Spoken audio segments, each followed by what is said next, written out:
Mời các bạn cùng thưởng thức những câu chuyện cười đặc sắc giúp các bạn thư giãn sau một ngày làm việc mệt mỏi.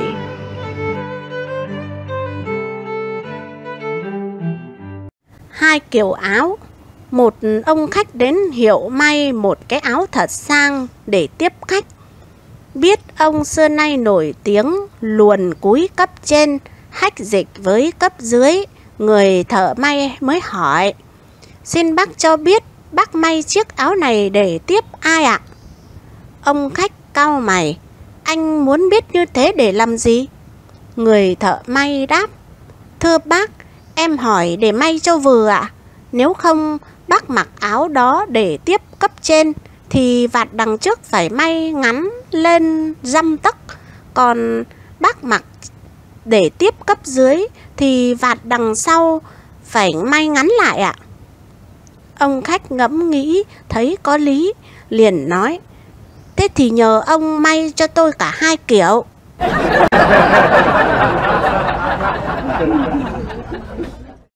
Cái gì mới nhất?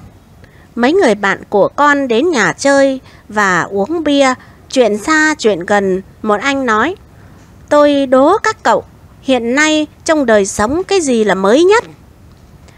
Anh làm việc công chức nhà nước nói: "Xóa bỏ bao cấp, tự hoạch toán kinh doanh."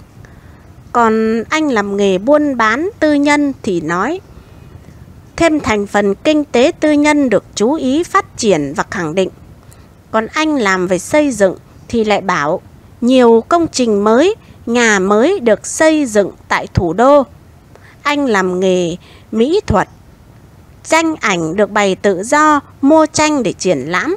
Còn anh làm về văn hóa nghệ thuật thì nói: "Có tiền in được sách của mình." Anh là giáo viên đại học thì nói rằng: "Nhiều tiến sĩ, phó giáo sư." Anh làm nghề tiếp thị hay chạy trên đường phố thì nói: "Váy ngắn thịnh hành." Ông bố của con vì già lão ít được ra ngoài đường nhưng cũng xin góp một câu: "Bác thấy mới nhất là mục quảng cáo và hình ảnh khỏa thân trên tivi." Mọi người ồ lên và công nhận đúng, vì trước đó chuyện ấy làm gì có.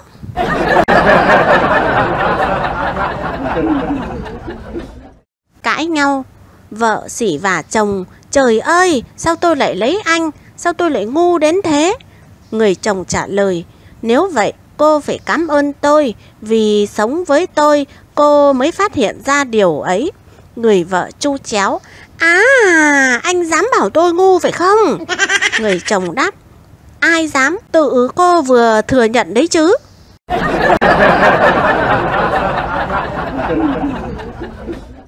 Toàn màu đen. Hai anh em nhà nọ cùng bị đau mắt và cùng được đưa về thủ đô để chữa mắt. Vì bệnh viện quá chật chội nên sau khi mổ xong, cắt chỉ, mặc dù còn đeo băng đen để bảo vệ mắt nhưng vẫn phải xuất viện. Về đến nhà, các bạn đến chơi khá đông để hỏi chuyện về thành phố Hà Nội. Đầu tiên, người anh nói: "Hồ Gươm tưởng cái gì, nó chẳng qua là một cái ao, nhưng ao to, rộng gấp mấy trăm lần ao làng mình. Còn nhà hát lớn thì lớn ơi là lớn. Nó cũng giống như cái bãi chiếu phim quê mình, có điều khác là nó là cái nhà lớn thôi." Cô em nghe thấy anh kể há hốc mồm nghe rồi hỏi lại: "Thế anh đi lúc nào?" "Lúc ngồi trên ô tô từ quê mình xuống ấy. Lúc đó em đang ngủ khì, còn anh đau quá không ngủ được, thành ra bố vừa bế anh vừa kể cho anh nghe." Lũ trẻ nhao nhao hỏi lại: "Thế mắt lúc ấy bị đau, bịt chặt, sao lại nhìn thấy?" "À, lúc ấy bố tao kể mà, còn thành phố nhé, tao nhìn thấy toàn màu đen." "Sao lại như vậy?" Đám trẻ nhao nhao hỏi lại. "Đúng, toàn là màu đen, giường nằm, bát ăn, cửa sổ, cây cối nhà cửa, hồ gươm nhà hát lớn, cả bác sĩ nữa, toàn màu đen cả." Cô em nói tiếp: "Không tin, chúng mày bao giờ đau mắt, mắt bịt lại, đưa xuống bệnh viện như bọn tao thì chúng mày sẽ biết mà.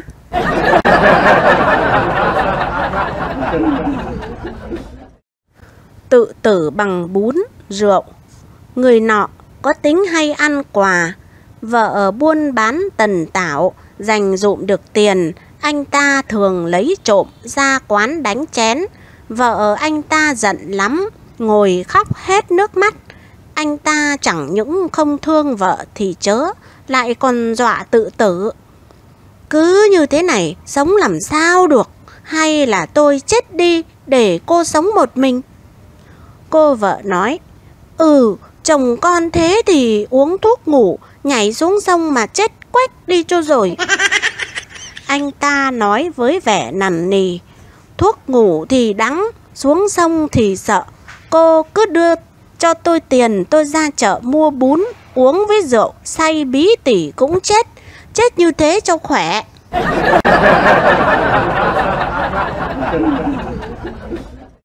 Ước. Hai ông trung niên đi dạo chơi trên hè phố. Đi ngược lại với hai ông là một cô gái xinh đẹp, ăn mặc đúng mốt, vừa đi vừa ôm một con chó bông nhỏ trong vòng tay sát với ngực. Cô gái đi qua, một ông ngoái cổ lại nhìn. Ông kia bảo ông này, ông nhìn gì vậy? Ồ, ước gì mình là con chó bông kia để được cô gái ôm ấp thì hay biết mấy. Sao ông không ước mình thành con chó kia có được không? Ông bạn đa tình nhìn theo cánh tay của bạn, chỉ rụt cổ lại ngay. Phía trước hai người là một cô gái nữa, đang cầm một sợi dây kéo xềnh xệch một con chó vàng, vừa đi vừa kéo, vừa đánh vừa chửi. Đồ ăn hại, lại còn toàn đái bậy cả ra nhà. Bà đánh cho mày chết, đánh cho mày chết này, đồ con chó, đồ con chó.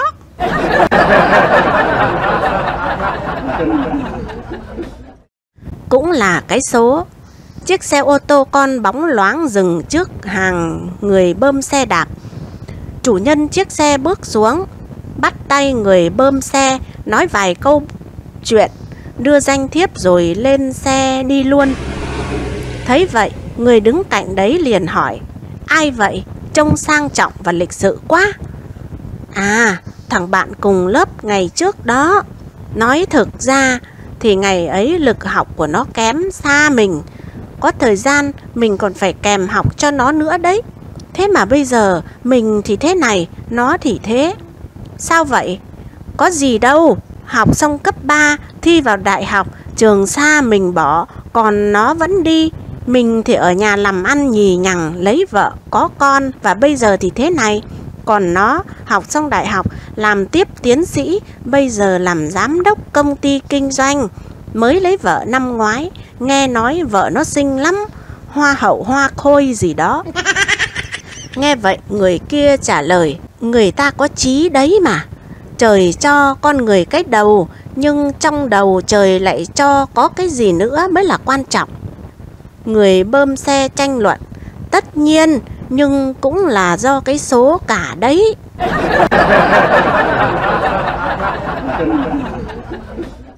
Đôi giày.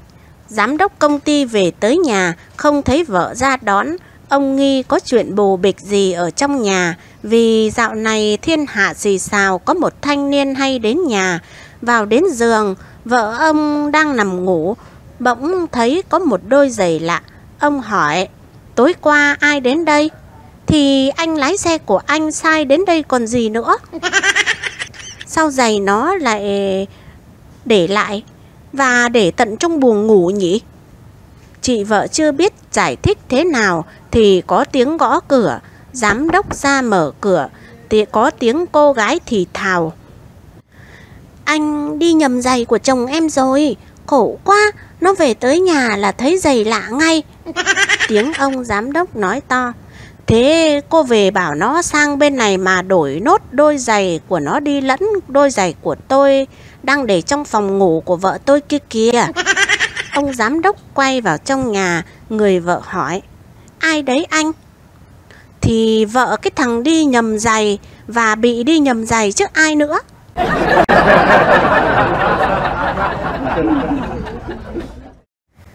Dự báo về mốt. Hai nhà may mặc ngồi nói chuyện với nhau về mốt thịnh hành của năm tới. Một ông nói: năm tới tôi sẽ may các loại áo cao cổ, thậm chí còn kín cổ, vì năm nay phụ nữ mặc áo hở cổ nhiều quá. Đúng vậy, mốt chẳng qua là vòng luẩn quẩn, quần bó chán rồi lại quần loe, hết loe trên rồi lại loe dưới, loe chán rồi lại bó. Áo cũng vậy, hết bó lại thụng, hết ngắn lại dài, hết dài lại cộc, hết hở lại kín, rồi lại nửa kín nửa hở. Duy chỉ có váy ở nước mình mới phát triển mấy năm gần đây thật khó dự đoán. Gay nhất là váy ngắn. Tôi để ý càng ngày phụ nữ càng mặc váy ngắn lên, không khéo thì sang năm váy trở thành vải quấn chắc. Ông kia đủng đỉnh nói: bác đừng có lo, bác yên tâm, sang năm váy sẽ lại dài trùng gót. Vì sao vậy?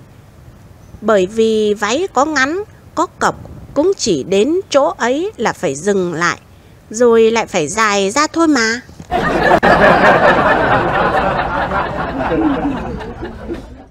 Gấp rưỡi. Hai anh bạn lâu ngày mới gặp nhau. Một anh hỏi: sao, dạo này có khỏe không? Khỏe gấp rưỡi. Sao lại gấp rưỡi? Anh bạn đủng đỉnh trả lời: vợ mình nặng 40 kg mà mình bế còn nặng. Vậy mà tuần trước mình bế được một cô cùng phòng nặng gần 60 kg.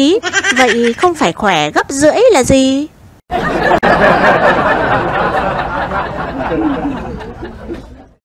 Kẻ trộm. Ăn trộm. Đêm khuya, hai vợ chồng nằm trên giường, có tiếng động ngoài cửa, rồi lại có tiếng chân người chạy qua chạy lại.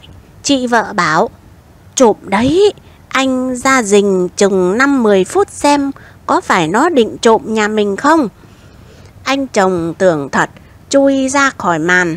Bồ của vợ rúc vào giường thì thầm trong tiếng thở: giả làm ăn trộm mệt quá, 5-10 phút sao hồi sức kịp. Cô vợ bảo bồ: đã là ăn trộm thì được bao nhiêu tốt bấy nhiêu, có nhanh lên không? Nó vào thì lại trắng tay chạy ra bây giờ.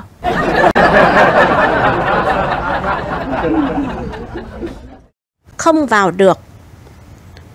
Qua 9 kiếp luân hồi, một linh hồn được đầu thai lên trần thế. Đi được hơn 1 tuần thì linh hồn ấy trở về. Diêm Vương tức giận, triệu tới hỏi: ngươi là một trong những linh hồn có nhiều nguyện vọng lên trần thế, vì vậy ta đã rút ngắn thời gian để trở về với con người. Hà cớ gì mà mới đi được hơn 1 tuần ngươi lại trở về đây vậy? Linh hồn sợ hãi quỳ sụp xuống và trả lời: bẩm Đức Ngài, được Đức Ngài cho lên trần thế, con vội vã lên ngay và nhập ngay vào đôi vợ chồng trẻ chưa có con. Thật không ngờ con ở trong đó mới được có mấy ngày, thằng chồng đưa vợ tới bệnh viện hút con ra ngoài. Chúng nó chưa muốn có con sớm ạ. Diêm Vương gật gù: à, ra thế, chưa muốn có con sớm sao lại cưới nhau sớm? Khốn kiếp, lần này ta cho ngươi lên, nhớ vào nhà vợ chồng chúng nó đứng tuổi một chút nghe không? Linh hồn lại ra đi. Lần này thì quay trở lại âm phủ quá nhanh. Diêm Vương lại tới, ngài chưa kịp hỏi thì linh hồn đã tâu: không vào được ạ. Chúng nó bịt bao cao su. Ở trần thế đang có dịch sida nên chúng nó dùng bao cao su ạ. Con không thể vào được ạ.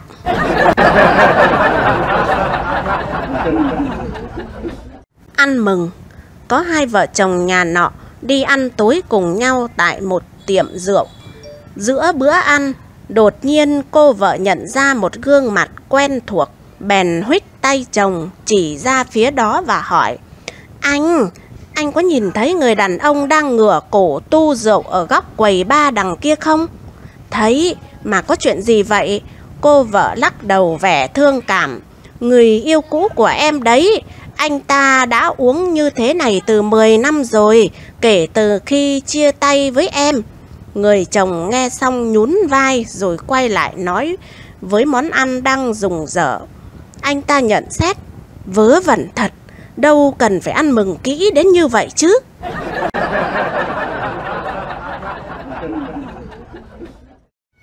Chậm nói, vợ chồng nhà nọ sinh được một đứa con trai rất kháu khỉnh. Tuy nhiên đến tận 2 tuổi nó vẫn chưa biết nói. Dù cả nhà cố gắng tập nói nhưng thằng bé cũng chỉ kêu vài tiếng ú ớ. Rồi đến năm 3 tuổi, rồi 4 tuổi, nó vẫn chẳng nói được câu nào. Phải đến lần sinh nhật thứ 5, thằng bé mới nói được một câu: ông ngoại. Khỏi phải nói, cả gia đình sướng đến phát điên, mở tiệc ăn mừng tưng bừng. Nhưng đến ngày hôm sau thì ông ngoại thằng bé qua đời. Thế rồi nó lại rơi vào im lặng suốt 1 tháng. Sau 1 tháng, thằng bé đó lại bật ra được một câu nữa: bà ngoại. Sáng hôm sau, bà ngoại thằng bé qua đời. Rồi nó lại rơi vào im lặng. Cả nhà bắt đầu thấy lo sợ. Thế rồi cũng đến ngày thằng bé cất tiếng gọi: bố ơi! Người bố buồn chán, ăn một bữa cơm ngon cuối cùng trong đời, rồi lên giường nằm chờ trời sáng, đợi cái chết. Đợi lâu quá, ông ta ngủ quên mất. Sáng hôm sau, ông ta bị đánh thức bởi tiếng kêu khóc thảm thiết từ bên nhà hàng xóm. Trong xóm có một người đàn ông mới qua đời.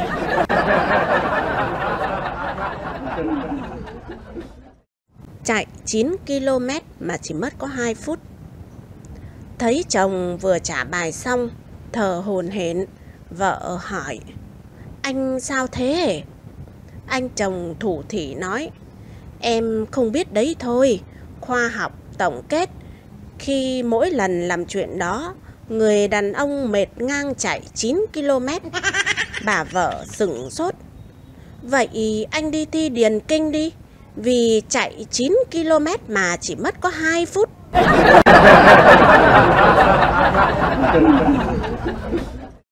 Chết tôi rồi. Sếp đi vắng, 2 cô nhân viên văn phòng dỗi hơi ngồi tán phét với nhau về việc mình đã chơi khăm sếp như thế nào. Cô thứ nhất mở màn: một hôm, tao dùng băng dính dán hết các ngăn kéo của sếp lại. Thế là khi cần mở không mở được. Sếp bực quá, quát cả lên. Cô thứ hai cười rũ: ăn thua gì? Một lần tao lục trong ngăn kéo sếp, ngó thấy bao cao su, tao liền lấy kim châm thủng tất cả, xong để lại nguyên trong ngăn kéo sếp. Ở bàn bên, cô thư ký đang ngồi, giọng tai nghe lỏm, bỗng mặt tái mét, ú ớ nấc không thành tiếng: thôi, chết mẹ tôi rồi.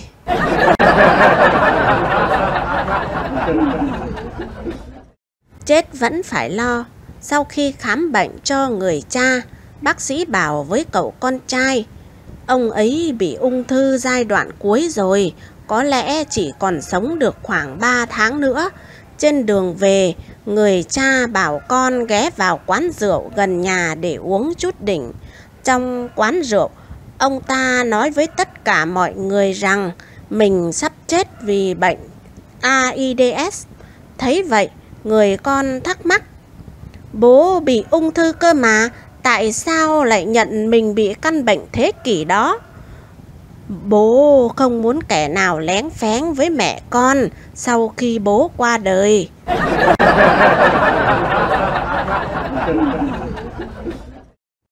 Nước mắm hâm. Có một anh chàng ngu xuẩn chẳng ai bằng. Suốt đời chàng bị vợ áp chế. Tuy cũng biết là nhục đấy, nhưng vì yếu đuối và ngu xuẩn quá nên phải phục tùng vợ vậy. Một hôm, có người bạn đến chơi. Anh chàng năn nỉ với vợ rằng: Này, mẹ đĩ ạ, bữa nay tao có khách, vậy mày để cho tao làm chồng một bữa được không? Nghĩa là bao giờ có mặt khách ở nhà thì mày cho phép tao cự mày, hay tao hò hét gì là mặc ý tao. Không có người ta sẽ bảo nhà này đàn bà lấn át cả chồng thì nhục cả. Tao yêu cầu để cho tao oai vệ một hôm nay thôi vậy. Chị vợ thấy chồng quanh năm bị đè đầu, nghe nói thế cũng thương tình, và nhịn chồng một hôm và để đẹp mặt cả mình lẫn ta thì liền ưng thuận. Thế là hôm đó anh chồng tha hồ làm mưa làm gió trong nhà, chị vợ không hé răng nửa lời. Thôi thì tha hồ cho ông tướng vẫy vùng hạch sách. Ông khách thấy bạn có thế lực đối với vợ, lấy làm phục lắm. Bữa cơm dọn lên, ông khách đã thấy đủ món ngon lành sốt dẻo cả rồi, thế mà bạn mình vẫn cứ luôn mồm chê và gắt. Bát giả cây này hỏng, mẹ nó làm mặn quá. Giời ạ, thịt gà gì mà chặt thế này nhỉ? Cá rán sao lại có cả vảy thế này mẹ nó? Chị vợ tức ngầm trong bụng lắm, nhưng vẫn cứ tươi cười như không, và vẫn đối đáp chồng rất nhẹ nhàng lễ phép. Nhưng anh chồng không mấy khi được tự do hống hách trong nhà, quên cả phận mình, làm quá lại lên mặt quá, nhìn mâm cơm không thấy còn gì để chê nữa, anh ta bực quá. Đến lúc nhìn thấy bát nước mắm, anh chàng mừng như vớ được gậy, vội thét lên: Này mẹ nó, sao nước mắm không hâm lên hử? Ông khách lăn ra cười ngất, còn chị vợ chàng ngốc thì không chịu đựng được sự ngu dốt của chồng nữa, liền túm cổ Đức Lang Quân đánh cho một trận nên thân. Từ đó, những anh chàng dâu quặp mà thường lên mặt ta đây hống hách đều được người ta gọi là phường nước mắm hâm.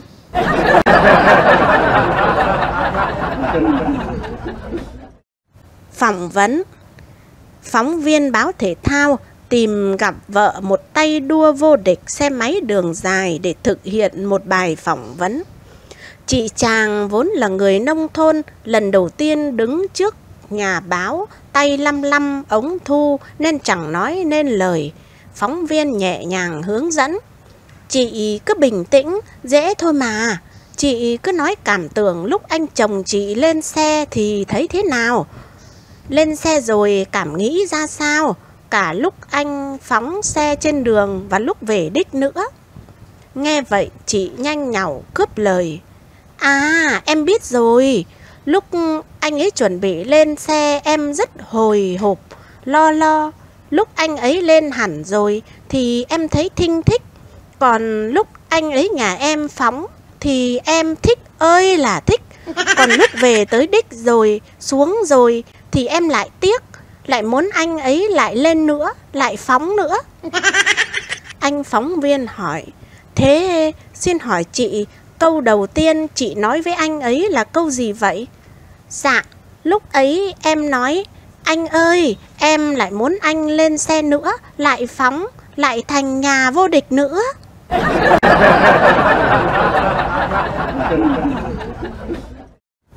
Quảng cáo kiểu siêu thị.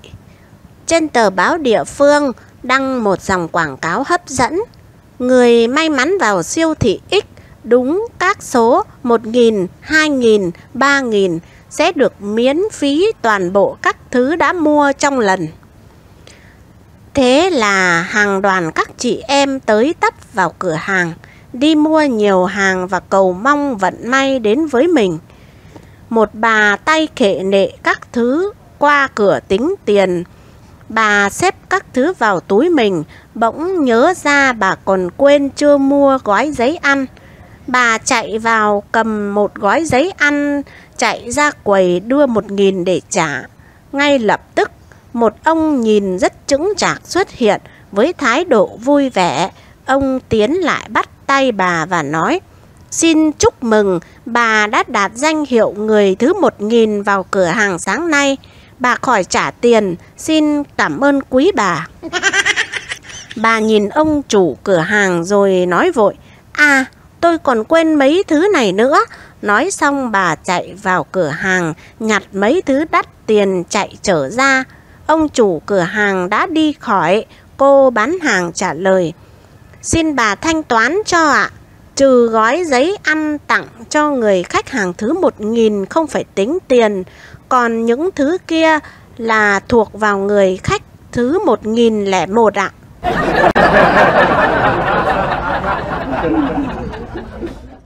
Lại quàng vào. Trong chiến tranh chống Mỹ, mọi cái đều phải ngụy trang, sợ máy bay nhìn thấy. Buổi tối đơn vị đang hành quân, chợt nghe tiếng máy bay địch. Thủ trưởng hô: Tất cả vào hào giao thông. Ai mặc áo trắng ở phía trước đấy? Có tiếng ai đó: Chắc là cô y tá quân y. Thủ trưởng quát to: Cô y tá cởi ngay áo trắng ra. Cô y tá trả lời: Em cởi ra rồi đấy ạ. Thủ trưởng nói tiếp: Cởi ra rồi hả? Sao mà trắng vậy? Đề nghị bò lại đây, tôi cởi áo tôi cho cô để quàng vào.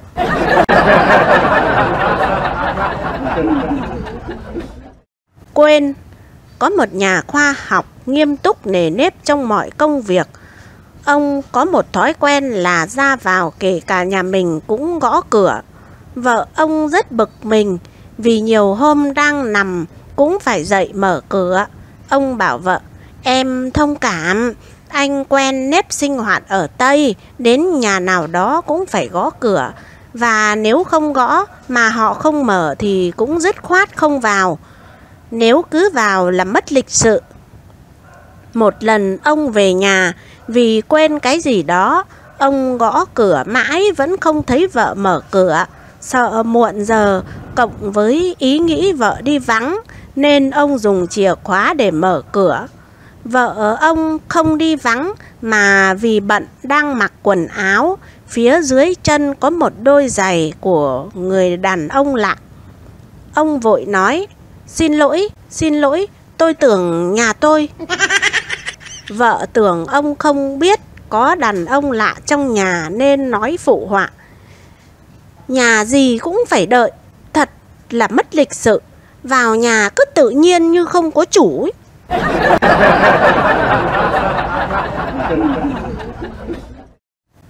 Chôn vàng. Có người bán nửa gia tài, dồn tiền lại mua được vàng, bèn đào lỗ chôn ở một góc vườn. Thỉnh thoảng người đó lại moi lên ngắm nghía, lấy làm thích thú lắm. Có kẻ rình biết, lén đào trộm mất. Người kia bị mất vàng đau xót quá, liền ngồi ôm mặt khóc thảm thiết. Ông lão hàng xóm nghe thấy tiếng khóc, sang hỏi thăm. Khi biết chuyện, ông lão nói: Bác, đừng khóc nữa, hãy đi tìm một hòn đá đem chôn xuống đất thì cũng giống như chôn vàng vậy thôi. Người kia ngạc nhiên hỏi ông lão: Một nén vàng của tôi quý giá lắm, còn hòn đá thì có giá trị gì? Sao ông lại bảo tôi chôn đá giống như chôn vàng? Có nghĩa là sao? Ông lão hàng xóm bấy giờ mới bảo rằng: Bác có vàng mà không đem ra dùng, cứ chôn ở góc vườn thì vàng của bác có khác gì hòn đá đâu. Vậy cho nên lấy đá chôn thay vào đó thì cũng giống như chôn vàng thôi.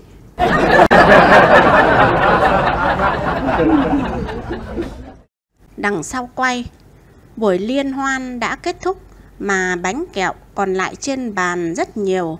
Thủ trưởng muốn lấy một ít mang về nhưng lại ngượng với khách, nghĩ mãi mới ra một cách. Ông ta mở cặp tài liệu lấy ra một cái túi ni lông và đưa cho thư ký của mình rồi nói: Cậu đựng một ít mang về cho các cháu. Tường thật, anh thư ký vội dốc vào một túi đầy. Lúc về, trên đường sắp đến nhà mà cậu thư ký chẳng đưa gói bánh kẹo ra. ngược lại cứ rảo bước chân bước thật nhanh. Thấy vậy, thủ trưởng gọi lại và bảo: anh thật chẳng biết gì, đi với giám đốc là cấp trên của mình, không sao lại đi trước? Cấp dưới bao giờ cũng phải đi sau cấp trên, rõ chưa? Anh thư ký sợ quá, vội đi tụt lại sau. Thủ trưởng lại cáu: tôi là thủ trưởng của anh, chứ có phải là thằng tù đâu mà anh cứ đi đằng sau y như áp giải tôi vậy. Anh thư ký không dám đi sau nữa mà bước ngang hàng với thủ trưởng. Thủ trưởng lại gắt: anh cũng là giám đốc đấy à? Anh là thư ký của tôi, cấp dưới của tôi, mà anh đi ngang hàng cứ như bạn bè với tôi không bằng ấy. Dạ thưa anh, em đi trước thì anh mắng em, đi sau thì anh cáu, đi ngang hàng thì anh lại không bằng lòng. Vậy anh bảo em phải đi như thế nào mới được? Anh thư ký nhăn nhó trình bày: đi kiểu gì à? Túi bánh đâu, đưa đây cho tôi rồi anh đằng sau quay, mặc kệ anh muốn đi kiểu gì thì đi. Thủ trưởng vừa nói vừa đưa tay đỡ lấy túi bánh rồi cắm đầu đi thật nhanh như chạy trên đường.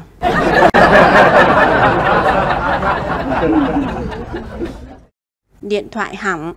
Ở cơ quan có một anh nhân viên luôn khoe quen với ông nọ ông kia có chức có quyền, khoe mãi cũng thành nhàm. Anh bèn nghĩ ra một kế, giả vờ gọi điện thoại cho oai: alo, bác X đấy à? Tối qua cháu lên bác chơi nhưng bảo vệ không cho vào, bác mới thay bảo vệ mới hay sao vậy? Alo, cháu chào bác Y ạ. Bác bận họp trung ương lắm ạ? Cháu muốn nhờ bác đọc giúp cho cháu mấy bài thơ cháu mới viết ạ. Alo, cho tôi gặp bác Hờ, Thứ trưởng Bộ Nội vụ. Một lần, anh ta đến cơ quan nói cả chuyện ông này ông kia giữ chức này chức kia sắp tới. Mọi người không tin, anh ta mới bảo: để tôi hỏi lại cho chính xác. Thế là anh ta cầm máy điện thoại, giả vờ ấn số, nói giọng rất thân mật: ban tổ chức trung ương phải không? Cho tôi gặp đồng chí M.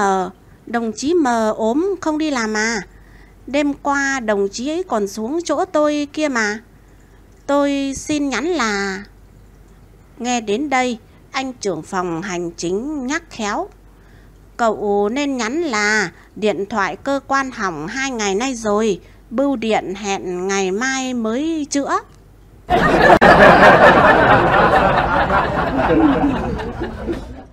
Thích gì cũng được, cơ quan X tuyển thư ký, đích thân giám đốc ra câu hỏi để kiểm tra. Rất nhiều cô cậu đến kiểm tra, nhưng giám đốc chỉ hỏi đến câu thứ 2 là đã cho họ đi ra, không tuyển. Một hôm xuất hiện một cô gái khá xinh, ăn mặc đúng mốt con nhà nghèo, áo cộc, váy cộc, chân trần không che tất. Giám đốc nhìn một lúc rồi đặt câu hỏi: 1 cộng 1 bằng mấy? Giám đốc nhắc. Mấy cô cậu trước bảo rằng bằng 2, tôi cho là không đúng. Dạ, bằng mấy cũng được ạ. Bằng 2, bằng 4, thậm chí bằng 100 ạ. Ông giám đốc mới hỏi: tức là thế nào? Dạ, tùy ý giám đốc, bằng bao nhiêu em cũng sẽ bảo bằng bấy nhiêu ạ. Giám đốc im lặng một lúc rồi lại hỏi tiếp: tôi già hay trẻ?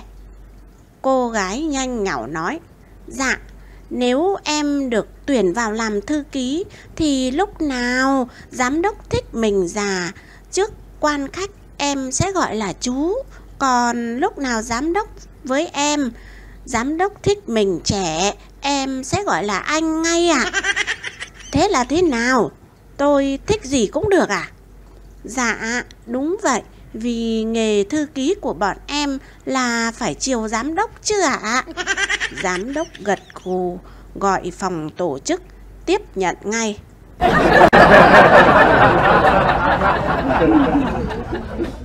Kiểm tra Cu Tí với mẹ đang xem phim, đến đoạn đôi nhân tình hôn nhau. Cu Tí hỏi mẹ: Mẹ ơi, họ làm gì thế ạ? Họ yêu nhau ý mà. Yêu là thế nào ạ? Là ngửi mồm nhau, là kiểm tra ăn cơm đã rửa mồm chưa. Cu Tí nhanh nhảu kể: À, thế thì con biết rồi. Hôm mẹ đi công tác, bạn bố là cô Hương tới nhà nấu cơm ăn với bố con. Ăn xong bố cứ ngửi mồm kiểm tra, rồi còn cởi cả áo cô Hương để ngửi người nữa.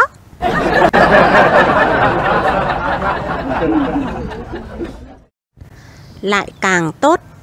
Ông bố ở quê ra chơi thăm con gái. Con gái bảo chồng: Tối nay anh đi mượn mấy băng video cho bố xem.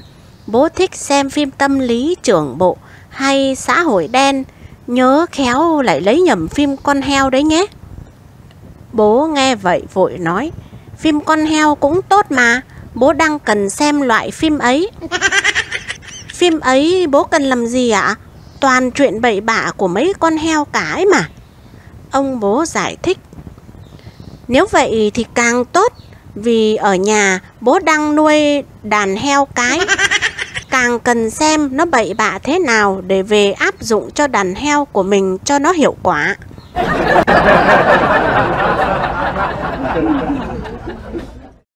Nghe đọc thơ. Có một nhà thơ đã có tuổi, ít đi đây đi đó, chỉ mong có bạn đến chơi để đọc thơ cho nghe. Một lần có người cháu ngoại đi bộ đội về, nghỉ phép xuống chào ông. Tiện mồm cháu hỏi: Dạo này ông có sáng tác được nhiều bài không ạ? Hôm ở đơn vị, cháu thấy báo quân đội có in thơ của ông. Cháu khoe với đơn vị, các bạn cháu khen thơ ông hay đấy. Thế là đúng mạch của ông. Ông có mấy bài này mới viết, ông đọc nhé. Đọc xong ông lại bảo: Bài này mới hay, nhiều ý lạ. Rồi bài này tứ thơ mới làm hay làm sao. Rồi cháu vội hả, nghe nốt bài này. Rồi bài này số báo văn nghệ sẽ đăng, ông đọc cho cháu nghe trước. Cháu thì vội, vì thời gian có hạn, chỉ có mấy ngày nên phải còn đi chơi chào hỏi mọi người. Cháu đứng dậy chủ động về. Ông không giữ, tiễn ra cửa. Đến cửa ông bảo: Cháu đi mạnh khỏe, tiến bộ, diệt được nhiều địch, lập nhiều thành tích. Trước lúc chia tay, ông tặng cháu bài thơ này. Cháu nhìn đồng hồ, ông đọc xong đúng 15 phút nữa. Cháu vội vàng nhảy lên xe đạp đi luôn. Đi được chừng 30 bước, có tiếng ông gọi: Quên mũ này cháu ơi. Cháu ngoái đầu lại, sợ lại phải nghe thơ, nên chân cứ đạp và nói: Thôi, mai mẹ cháu xuống lấy ông ạ.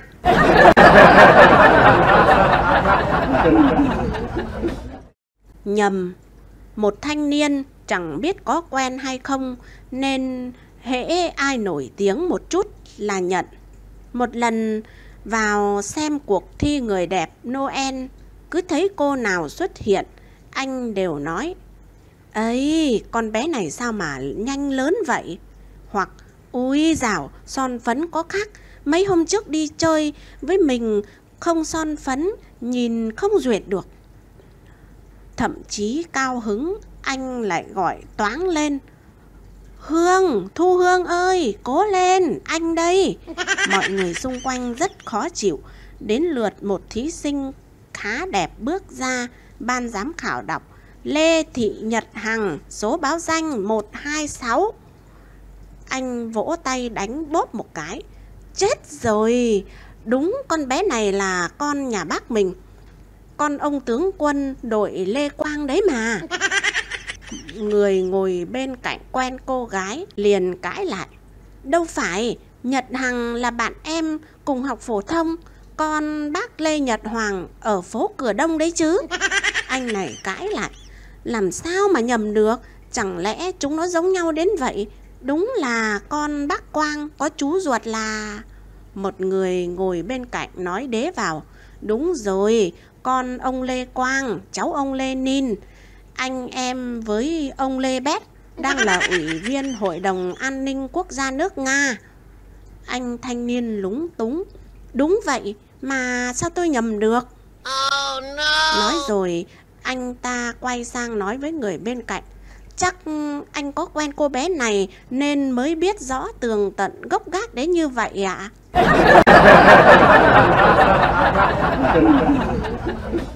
Sửa đổi thành phần, giám đốc công ty Quốc Doanh thời mở cửa cũng giàu lên trông thấy. Mới lên giám đốc chừng 2-3 năm mà ông Ích cũng xây nhà, tậu xe, rồi còn sắm sửa bao nhiêu nội thất đắt tiền. Dư luận cũng có ý nọ lời kia. Bà vợ mới bàn với chồng rằng: theo em ý, để tránh dư luận, anh nên thay đổi thành phần cho bố anh bằng cách vẽ lại ảnh cụ từ cảnh một nông dân, nay thay bằng đội mũ có ria như một quan phủ. Ta làm ngày giỗ chẳng hạn, mời mọi người đến, nói là đó là của cải do cụ để lại. Ông giám đốc đồng ý ngay. Phải làm ngay để mình tiêu tiền cho thoải mái, khỏi giữ kẽ. Vẽ ảnh xong, khuôn mặt anh dân cày ngày xưa nay đã được vẽ lại nhìn thật hợm hĩnh, đặt uy nghi lên bàn thờ chạm khắc đắt tiền. Quan khách tới dự ngày giỗ khá đông. Ông đứng lên xin nói mấy lời phàm lệ: thưa tất cả các quan khách, cụ từ xưa là một quan tri phủ giàu có và cũng có những bất đồng với nhân dân. Vì vậy, những năm trước đây tôi không dám đặt ảnh thật của cụ mà để ảnh lúc Hàn Vi là một nông dân. Tiền của cụ để lại cho cũng chỉ dám cất đi, không dám đem dùng. Nhờ có công cuộc đổi mới, việc phân biệt thành phần giai cấp không còn nữa. Ai có tiền cứ tiêu, có của cứ dùng. Vì vậy hôm nay, nhân ngày giỗ cụ, cũng là ngày chúng tôi quyết định khôi phục lại thành phần cho cụ. Và trước vong linh của cụ, chúng tôi xin mạnh dạn mang tiền của cụ để lại ra sử dụng để làm nhà cửa, sắm sửa tiện nghi. Bỗng có tiếng khóc chu chéo cắt ngang: bố ơi, con cứ tưởng ngày trước bố là bần nông đi ở, ai ngờ bố giàu có vậy mà bố chỉ để lại cho anh chứ chẳng cho con cái gì cả. Sao mà bố bất công như thế chứ? Mọi người nhìn lại, người đang khóc chính là cô em ruột của giám đốc công ty.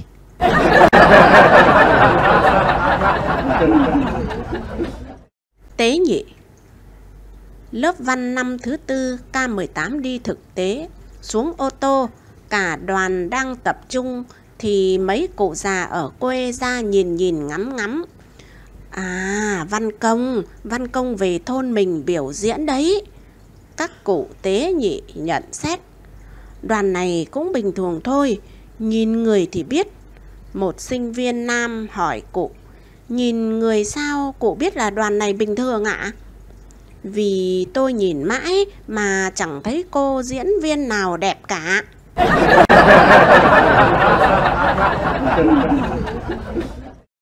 Tham nhũng. Cán bộ tỉnh về địa phương tuyên truyền chống tham nhũng. Ông giải thích tham nhũng là việc làm xấu, là không phải cái của mình mà cứ lấy, cứ dùng như của mình vậy. Ông nói tiếp, Đảng chủ trương chống tham nhũng ở mọi lúc mọi nơi, phải tố cáo, phải công khai và xử lý nghiêm. Cán bộ nào thấy tham nhũng mà không tố cáo sẽ bị kỷ luật và đồng lõa bao che. Ở dưới hội trường, một chị cán bộ người dân tộc đứng lên nói: thế thằng phó chủ tịch huyện X là tham nhũng rồi. Nó tham nhũng tao mấy lần xuống huyện họp đấy. Của chồng tao chứ có phải của nó đâu mà nó cứ dùng tao như của nó. Nó lại còn bảo cái này là của riêng anh. Vậy có phải nó tham nhũng quá không cán bộ?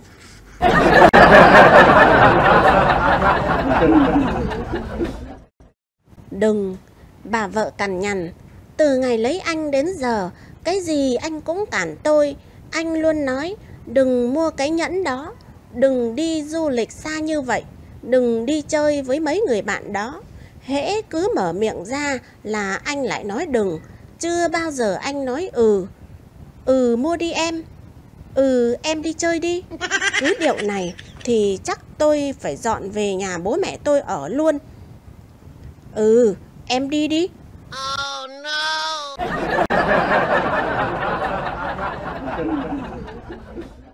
Đuôi voi.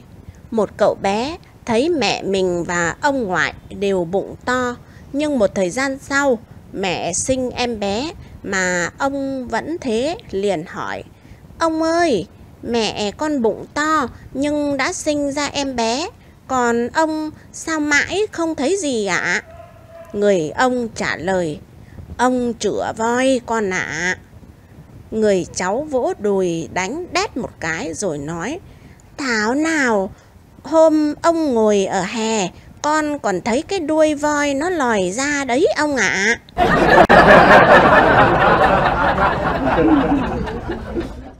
Giận nhau. Vợ chồng giận nhau, mỗi người một góc giường nằm quay lưng vào nhau.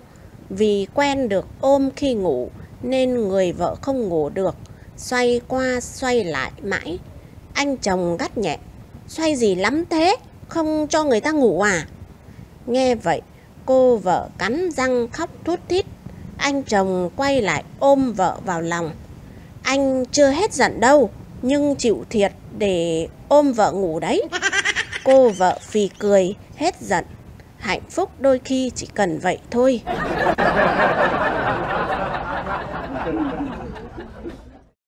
Giày mới.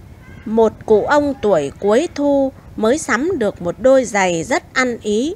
Vừa bước vào nhà, cụ ông liền khoe với cụ bà: này bà có thấy điều gì khác lạ trên người tôi không? Cụ bà đáp: tôi chẳng thấy gì khác cả. Bực mình, cụ ông cởi hết quần áo ra, chừa đôi giày lại và hỏi lại lần nữa. Cụ bà vẫn đáp: tôi chẳng thấy gì khác cả, vẫn là cái kim đồng hồ lúc nào cũng chỉ 6 giờ 30. Cụ ông gắt: phải rồi, nó chỉ 6 giờ 30 vì nó đang nhìn xuống đôi giày mới của tôi này. Cụ bà nghe thế hớn hở: vậy mai ông đi mua nón mới đi.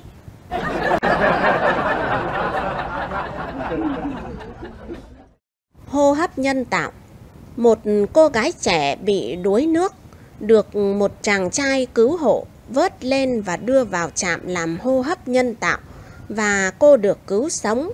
2 tháng sau, cô thấy bất ổn trong người, liền đến khám bác sĩ.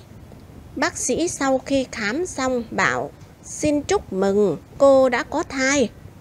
Cô gái ngơ ngác nhìn bác sĩ nói: Tôi chưa có chồng và chưa ngủ với đàn ông bao giờ, thì làm sao lại có thai được ạ? Sau khi nghe lời bác sĩ giải thích, muốn có thai thì phải kết hợp giữa cái này và cái kia, thì cô bỗng chợt nhớ ra và lập tức hét toáng lên: tiên sư, cái thằng cứu hộ, thế mà nó bảo nó làm hô hấp nhân tạo. Tôi thấy cũng dễ chịu trên người nên nằm yên và còn lim dim đôi mắt, thầm mong cho nó làm hô hấp nhân tạo lâu lâu hơn một chút, chứ nào có ngờ đâu.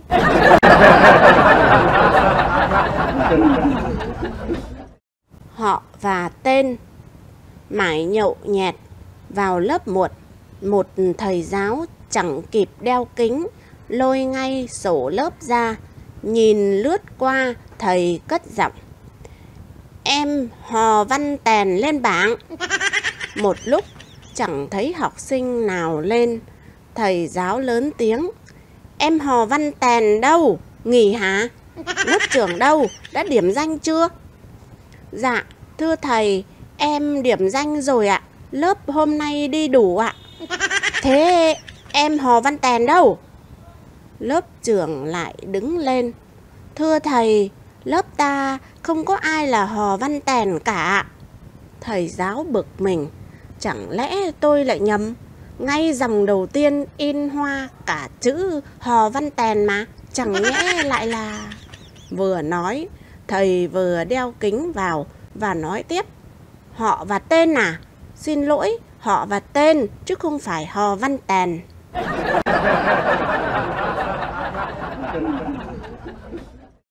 Lãng tai. Một ông chồng nghi bà vợ mình bị lãng tai, bèn quyết định thử nghiệm. Ông chồng khẽ khàng đứng sau lưng bà khoảng 10 mét và gọi. Mình ơi, mình có nghe rõ không? Bà vợ không trả lời. Thế là ông chồng bèn tiến lại gần khoảng cách 6 mét rồi lại gọi. Mình ơi, mình có nghe không? Bà vợ vẫn chẳng hử gì cả. Ông chồng bèn đi đến chỗ bà còn cách 3 mét và hỏi. Mình không nghe gì hết hả? Bà vợ đáp. Có chứ. Lần này em trả lời là lần thứ 3 rồi đấy.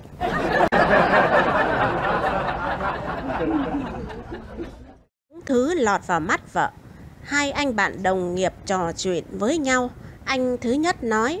Vợ tôi mới bị hạt cát lọt vào mắt, phải đi bác sĩ gắp ra tốn mất 50.000 đồng. Anh thứ hai nói tiếp. Nhằm nhò gì, có cái váy lọt vào mắt vợ tôi làm tôi mất hẳn 1 triệu đấy. Ông sếp nghe được sẵn giọng. Giỏng tai lên mà nghe, đừng than thở. Có một thằng cao 1m85, nặng 80kg, đẹp trai sáng sủa, lọt vào mắt vợ tôi. Thế là tôi đi tong cả nửa gia sản nè.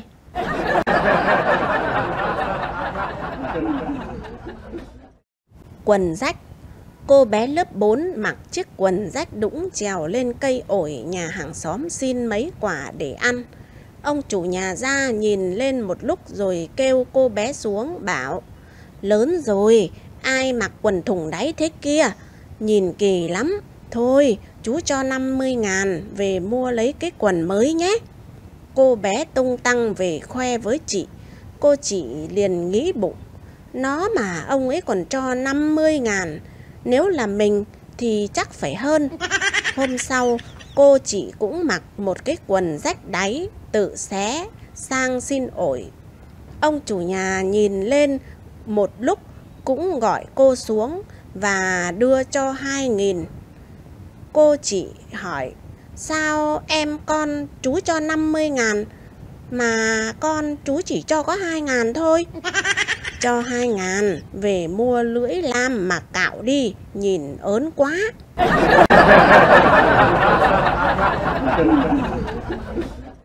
Số khổ. Lấy nhau được ít lâu, nàng mới biết thực ra chồng mình chẳng có tài cán gì. Mọi việc trong nhà nàng đều một thân gánh vác. Đánh vật với cuộc sống ở thị thành không xong, hai vợ chồng dọn về một làng chài ven biển tìm kế sinh nhai. Chắc vì thiếu kinh nghiệm nên nàng không đánh cá được nhiều như người ta. Cực chẳng đã, nàng khóc lóc nói với chị hàng xóm. Chị ơi, có bí quyết gì không chỉ cho em với? Nhà em chỉ ăn hại thôi, mình em mưa nắng kiếm ăn mà không đủ. Sức vóc em không thiếu, nhưng mỗi tội không biết đánh cá chỗ nào cho được nhiều cả chị ạ. Chị hàng xóm chép miệng. Có gì đâu, cứ mỗi sáng dậy tôi nhìn cái của nợ ấy của lão chồng, nó ngoẹo sang hướng nào thì đi đánh hướng ấy. Nàng về nhà làm theo, quả nhiên đánh được nhiều cá, đời sống khấm khá dần lên. Được ít hôm, nàng lại quay sang than thở. Chị ơi, nhưng có hôm cái của nợ ấy nó cứ thẳng lên rời. Em chẳng biết là đi theo hướng nào cả. Sao số em nó khổ thế chứ? Chị hàng xóm cười khẩy. Phải do nhà chị, hôm nào nó dựng đứng lên thì ở nhà chứ đi đánh cá làm gì nữa. Rõ là phước nhà chị mà không biết hưởng.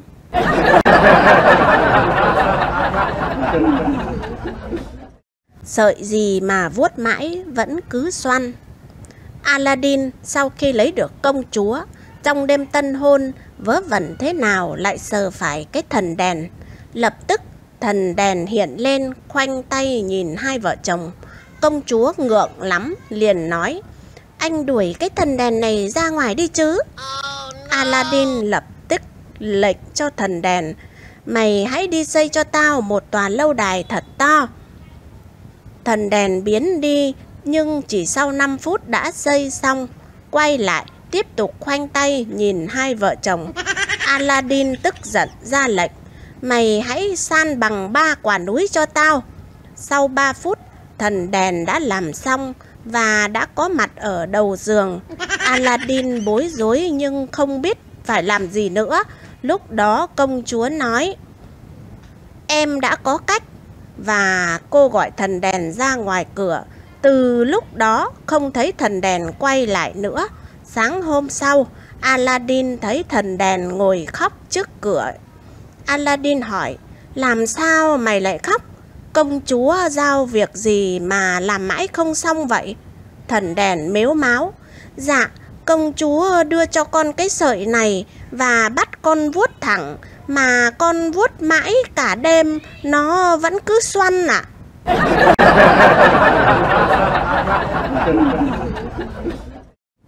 Tiền lương.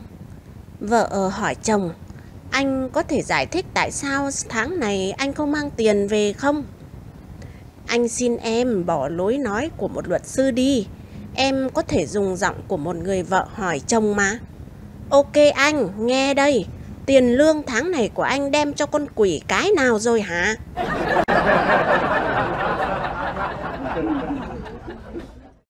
Tìm vợ lạc. Trong siêu thị, ông nọ đến gần một cô gái trẻ đẹp lễ độ, nói nhỏ: xin lỗi cô, vợ tôi đang bị lạc đâu đó. Chúng ta có thể nói chuyện với nhau ít phút được không? Cô gái cau mày thắc mắc: việc ông bà lạc nhau thì liên quan gì đến tôi? À, là thế này. Mỗi khi tôi đứng với một cô gái trẻ nào đó thì bà ấy xuất hiện ngay lập tức.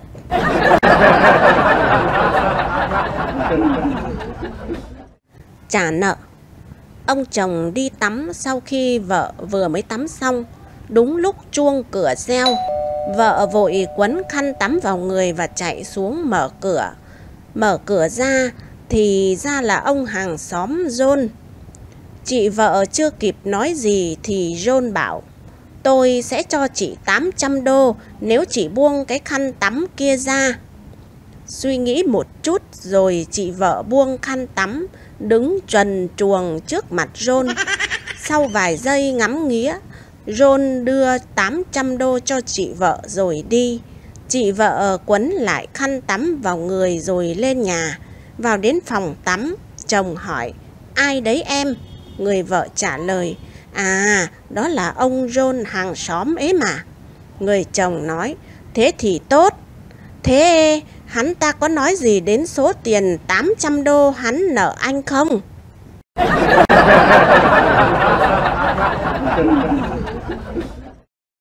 Tưởng bở. Một thiếu nữ ngồi sau anh xe ôm, vừa đi đường vừa ngắm cảnh rồi trò chuyện với anh xe ôm thật là rôm rả. Mới có 10 năm đây thôi mà sao Sài Gòn giờ thay đổi nhiều quá anh nhỉ?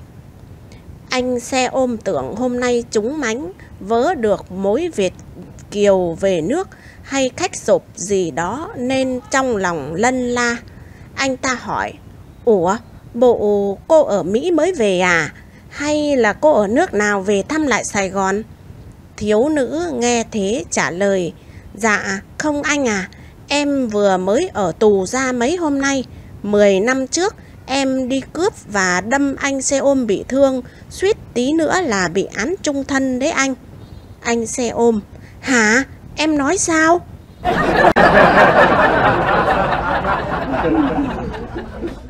Tận. Mẹ dặn con: quán cà phê mờ bên đường kia là bậy bạ lắm đấy, đừng có sang mà hư người đấy nghe con. Ông bố nghe vậy hùa theo: đúng vậy, bọn tiếp viên bên ấy ăn mặc hở hang. Có nhiều đứa xinh nhưng nhiều đứa hư hỏng cả, cái gì cũng tiền. phải 50.000 đồng một lần nó nâng cốc đưa lên mồm cho khách uống đấy. Bà vợ nghe vậy sừng cổ lên. À, hóa ra ông đã sang rồi phải không? Nếu không thì làm sao ông biết tường tận đến vậy?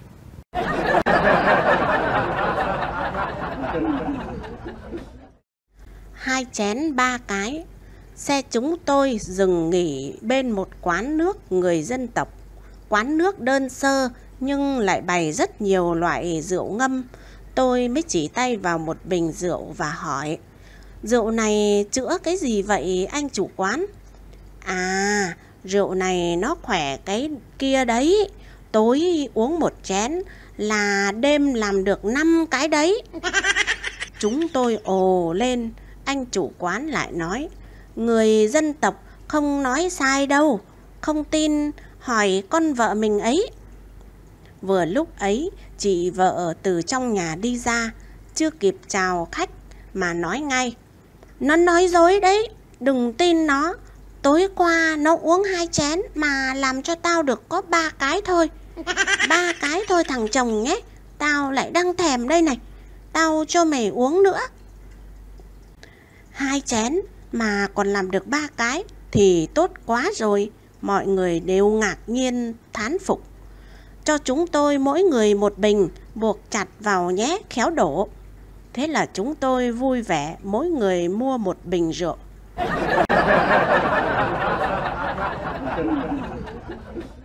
Bền cho đến chết. Có một cô nàng tính hay triết lý. Một lần ngồi với bạn, cô mới nói rằng: ở đời này, cái gì cứng quá thì dễ gãy, cái gì càng mềm lại càng tồn tại lâu.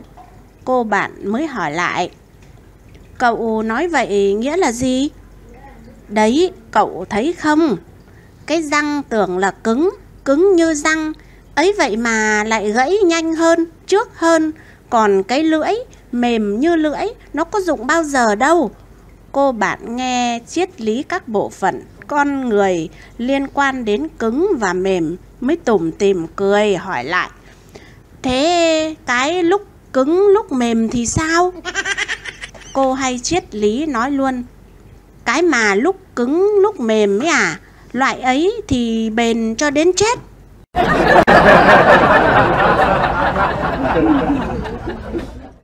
Không nói. Giám đốc đi bộ đội bị thương, được cấp sổ thương binh nghiêm chỉnh, nhưng vết thương kín trong người, ít người nhìn thấy. Vì thế mà nhiều người không tin là thương binh. Ở cơ quan, bạn cùng trang lứa hỏi: thế ông bị thương ở đâu? Giám đốc trả lời: không nói. Các em ít tuổi hơn cũng hỏi: thế anh bị thương ở đâu? Giám đốc vẫn trả lời một câu: không nói. Các cháu cũng thắc mắc: chú bị thương ở đâu ạ? Không nói. Ngày thành lập Quân đội Nhân dân, cơ quan họp kỷ niệm, Chủ tịch Công đoàn điều khiển cuộc họp đề nghị giám đốc tiết lộ cho chị em biết bị thương ở đâu. Giám đốc thong thả nói: bị thương ở Quảng Trị, chiến trường Quảng Trị. À, tôi hỏi vết thương kia, nghe nói chỗ kín lắm.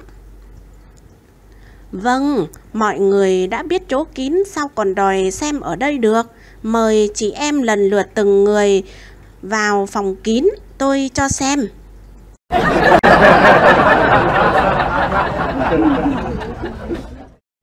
Cha mẹ là trên hết. Làm xong ngôi nhà 3 tầng là lúc con trai cả lấy vợ. Bố mẹ bảo con: chúng mày ở tầng 3. Anh con trai cả nói lại: chúng con ở tầng 3 sao?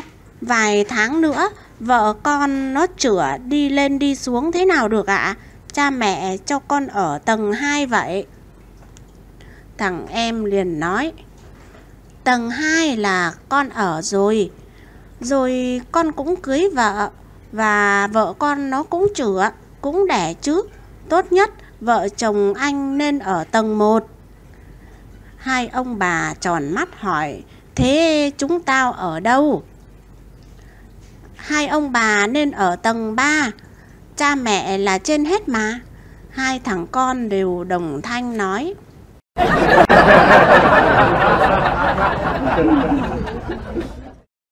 Chết còn hơn. Nhà thơ thường hay lập dị ở bẩn, nghe đồn là vậy. Chàng X trong lớp văn K18 có một bài thơ đăng trong báo Phủ San của trường, tự cho mình là nhà thơ, cả lớp cũng đùa gọi là nhà thơ X. Một lần cô bạn gái trong lớp chơi đùa thua cuộc nên các bạn giao điều kiện. Một là cậu phải nhảy xuống sông Hồng tự tử, hai là phải lấy chăn nhà thơ X trùm kín trong 1 phút, tùy chọn. Cô bạn nói, tao nhảy xuống sông Hồng còn thoi thóp được vài phút, chứ trùm chăn nhà thơ thì chết ngạt ngay trong mấy giây vì mùi hôi.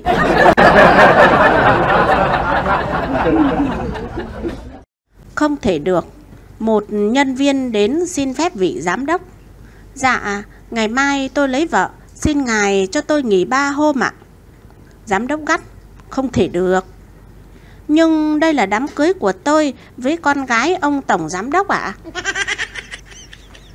Tôi đã bảo là không thể được. Anh không thể nghỉ một mình được. Cả cơ quan chúng ta đều phải nghỉ mới được.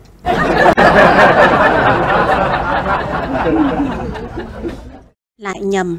Ngồi trong rạp chiếu phim, một ông trung niên quay sang người bên cạnh và phàn nàn.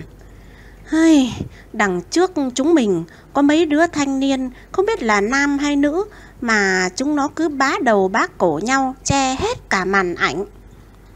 Chúng nó là nữ đấy. Ông trung niên vặn chuyện. Nữ à? Sao nhìn tóc chúng ngắn chẳng khác gì đàn ông, nhất là cái đứa ngồi ghế ngoài ấy. Tóc ngắn, đội mũ, áo bò, ai dám bảo là gái. Bác có nhầm không đấy chứ? Vâng, nhưng đúng là gái mà. Nó là con gái tôi đấy mà. Ồ, vậy xin lỗi bác. Tôi không biết bác là bố cô gái. Nếu biết, tôi không dám quá lời. Xin lỗi bác vậy. Người ngồi bên cạnh tiếp lời. Không cần đâu, anh chẳng cần phải khách sáo. Tôi cũng không phải bố của cháu đâu. Thế bác vừa nói... Đúng, tôi vừa nói nó là con gái tôi, nhưng tôi là mẹ nó chứ không phải bố nó. Hai mẹ con chúng tôi mặc áo lẫn của nhau và cắt tóc cùng một cửa hiệu đây mà.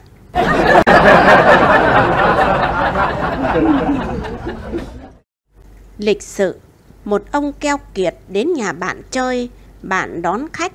Ông ta đưa một gói nhỏ rồi nói, quà chẳng có gì, gọi là có tí cho trẻ con. Chủ nhà cảm ơn, gọi con đưa gói quà, bác cho. Chủ nhà tiếp khách bằng nước và kẹo mứt sen. Ông bố vào trong nhà đổ ra đĩa, đếm đúng 10 hạt. Đứa con chạy ra giật lấy đĩa mứt sen, đổ trở lại, chỉ còn có 3 hạt. Ông hỏi, 3 hạt ai ăn ai đừng đây? Đứa con thưa, dạ, gói bánh lúc bác ấy đưa cho, nhìn thì to, nhưng ở trong chỉ có đúng 2 cái. Vì vậy theo con, mình tiếp trả bác ấy cũng chỉ 2 hạt là đủ rồi. Vậy còn 1 hạt là của tao à? Không, 1 hạt ấy cứ để trên đĩa cho lịch sự ạ.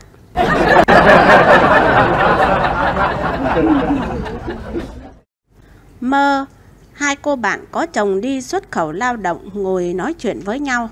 Cô này kể, đêm qua tao mơ, sợ quá, mơ bóng đè lên người tao, nặng ơi là nặng. Tao nghẹt cả thở, sợ quá, đập mạnh tay mới tỉnh dậy được. Cô kia nghe vậy, mặt đăm chiêu, buồn buồn rồi nói, mày thật hạnh phúc. Tao muốn mà chẳng được giấc mơ nào được người đè lên như mày.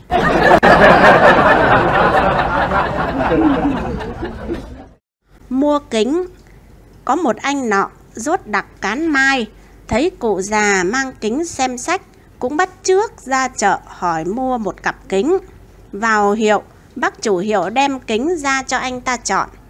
Anh ta mang vào, mượn một cuốn sách dở ra xem xong bảo chủ hiệu chọn cho đôi khác. Chủ hiệu chiều đưa đôi khác, nhưng đôi nào anh ta cũng không ưng, đôi nào cũng chê xấu. Chủ hiệu lấy làm lạ khi liếc thấy anh ta cầm sách ngược. Ông ta sinh nghi mới liền hỏi: sao đôi nào anh cũng chê cả? Anh ta đáp: nếu mà kính tốt thì tôi đã đọc được chữ rồi. Chủ hiệu nói: hay là anh không biết chữ? Anh ta đáp: nếu biết chữ thì tôi đã không cần mua kính.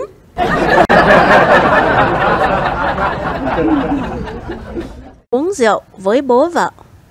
Anh con rể với bố vợ ngồi uống rượu với thịt chó.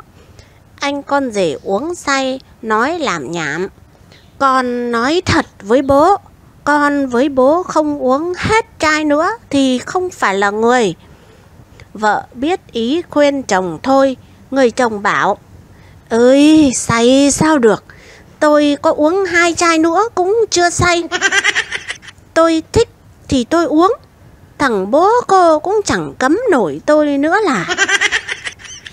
Ông bố vợ bực mình đứng lên, chàng rể níu tay lại: kìa bố, uống rượu phải say, nhất là uống với chó mà không say còn phí rượu.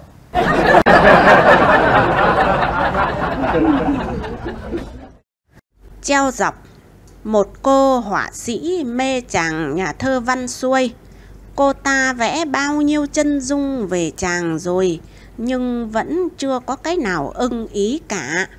Một lần nghe chàng đọc một câu thơ: anh cứ đẹp mãi trong mắt em, cô ta nảy ra ý đồ sáng tác bức tranh. Một con mắt tuyệt đẹp, trong con ngươi, trong vắt là hình ảnh của người yêu, xung quanh viền là hàng mi cong vút.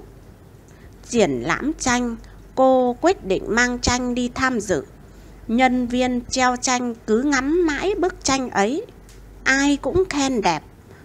Đúng lúc định treo tranh thì anh người yêu hớt ha hớt hải chạy tới đưa cho mấy cái đinh thật to và dặn: làm ơn các anh đóng đinh thật chắc vào nhé, đừng để rơi đinh. Bức tranh này mà xoay dọc thì oan cho tôi và khổ cho cả phòng tranh của các anh đấy ạ.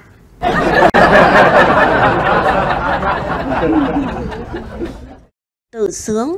Có một chị, người thì không đẹp lắm, thậm chí là xấu nữa là đằng khác, nhưng lúc nào cũng muốn mọi người khen mình đẹp.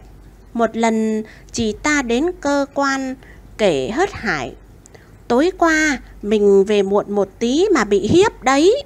Một lũ chắc phải vài thằng, đứa nào cũng đứng nhìn mình và nói: con bé kia xinh thế, con bé kia đẹp thế. Thế rồi sao? Mình phải đi thật nhanh, không dám đi điệu đà nữa. Sao chị không nhìn xem con cái nhà ai, hoặc đứa nào quen không? Chị ta trả lời: trời tối như mực, sao nhìn mặt chúng mà biết con cái nhà ai được? Tối vậy sao chúng nó nhìn chị mà khen xinh? Thế mới lạ, chúng nó nhìn mình và nhao nhao nói mình xinh mà. Thật đấy, mình xinh thật mà.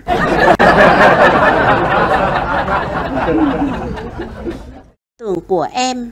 Ở cơ quan nọ có một chị chưa lấy chồng mà đã mang thai.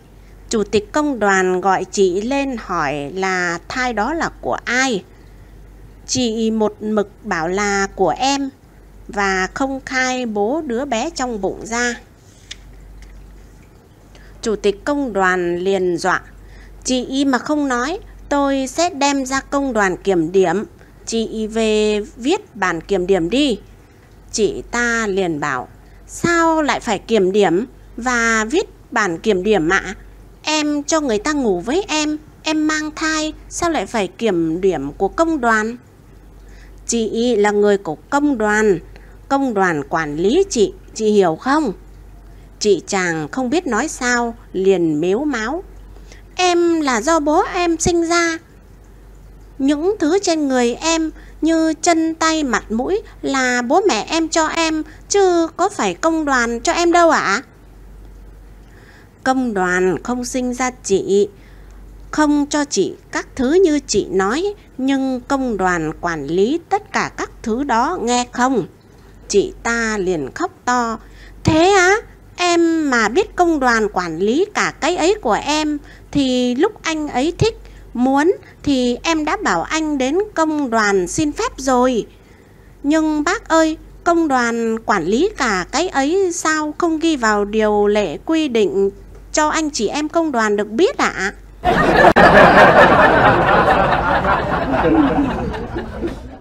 Xem tranh. Anh họa sĩ hỏi người bạn của mình. Hôm mở phòng tranh, cậu có xem được tranh của tớ không? Có chứ, có duy nhất tớ xem được tranh của cậu thôi. Cảm ơn, tranh của tớ chắc là tuyệt vời. Thế còn các tranh của các tác giả khác sao cậu lại không xem? Người bạn nói, xem làm sao được, họ xem đông quá, không chen được. Chỉ có tranh của cậu chẳng có ai xem, tớ mới rảnh rang ngắm kỹ. Họa sĩ nghe nói vậy bực, nhưng hỏi chọc lại, thế cậu nhận xét thế nào? Tớ cho là cậu phải dùng chổi quét nhà phết màu, chứ không phải chổi lông.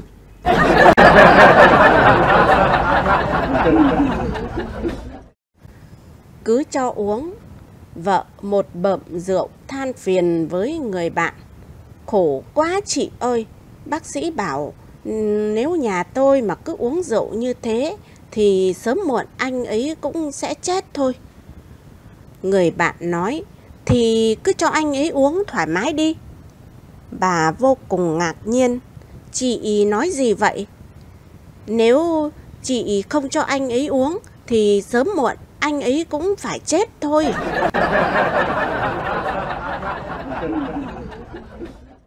So sánh. Cô giáo gọi một học sinh lên bảng để viết một câu văn tả về cảnh miền núi. Học sinh đứng mãi mà không biết viết gì. Cô giáo bực mình bảo, em đứng hơn nửa giờ rồi mà vẫn không viết được là sao? Dạ, thưa cô, hôm qua cô vừa giảng rằng nếu muốn có tác phẩm thì nhà văn phải đi thực tế hàng tháng. Có câu văn hay thì nhà văn phải nghĩ tới cả buổi kia mà.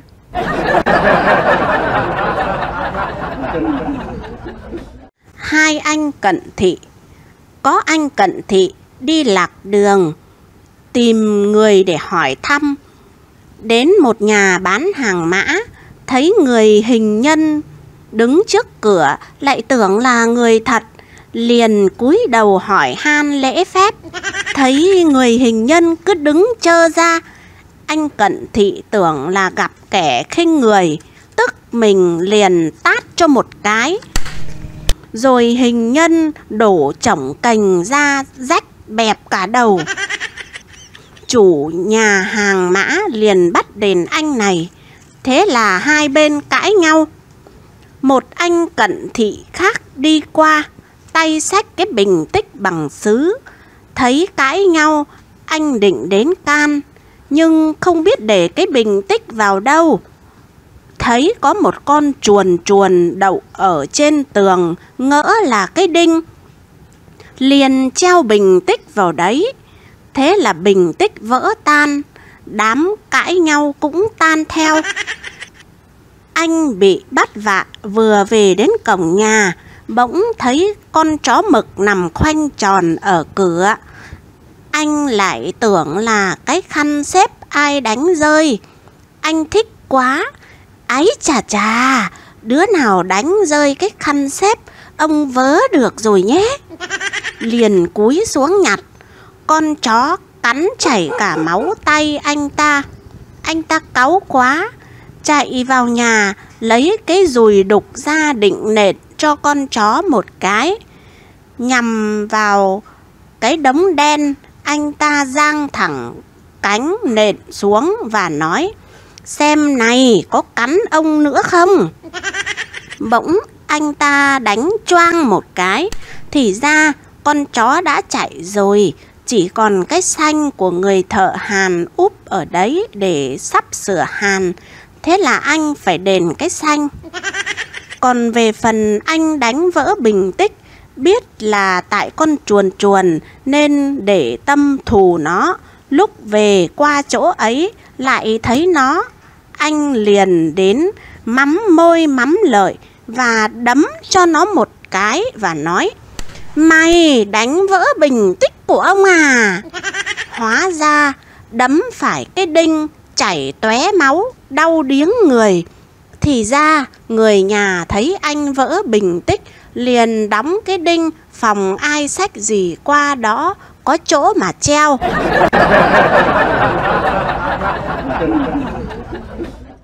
Nhầm liều. Đoàn kiểm tra phòng giáo dục đến dự giờ ở lớp. Không khí lớp thật sôi nổi.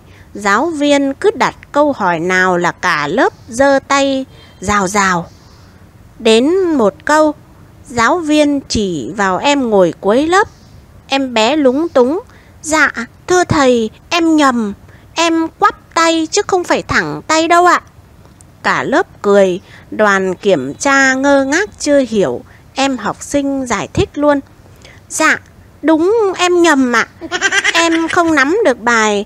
Đáng lẽ giơ tay phải quắp ngón tay lại, nhưng em nhầm lại duỗi ngón tay ra." Một cán bộ trong đoàn kiểm tra an ủi học sinh: "Tôi nhìn thấy cả lớp đều quắp cả, chứ có phải đâu mình em. Bí quá, chắc giáo viên làm liều."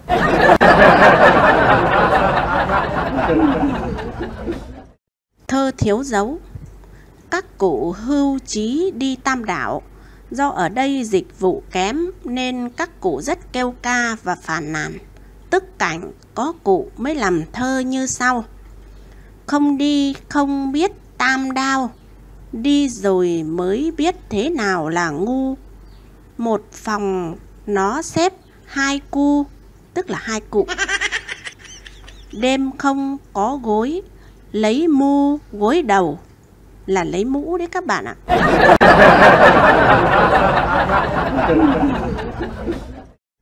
Thông minh cực kỳ. Cô vợ đang hú hí với nhân tình ở trong nhà.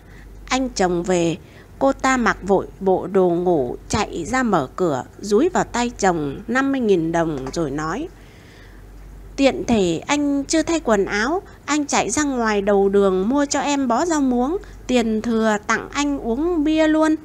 Rồi cười ý nhị. Anh chồng tưởng thật, liền cầm tiền quay ra mua rau muống. Trong lúc đó anh bồ ở trong nhà xỏ giày vội vã khen: "Em thông minh lắm, anh về đây, mai anh sẽ lại đến nhé." Rời nhà nhân tình, anh ta trở về và điềm tĩnh gõ cửa. Chị vợ mặc nguyên bộ váy ra mở cửa, đưa cho anh ta cái đĩa và bảo: "Em mới về, đang mệt đây. Anh đi ra cửa hàng mua giúp em đĩa nước mắm." Anh ta cầm đĩa quay ra, vợ lại dặn với: "Nhớ mua đầy đĩa đấy nhé." Quay trở vào, anh bồ ôm lấy cô ta khen: "Em thông minh cực kỳ, nó mà cầm được đĩa nước mắm về đến nhà phải mất 30 phút chứ không ít."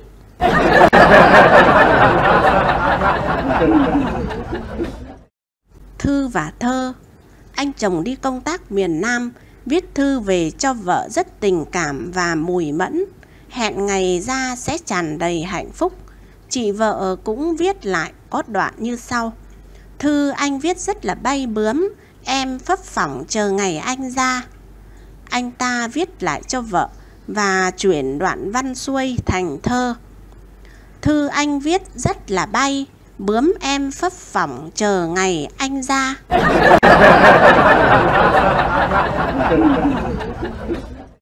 Tìm diêm. Có một anh đánh rơi que diêm xuống gầm bàn.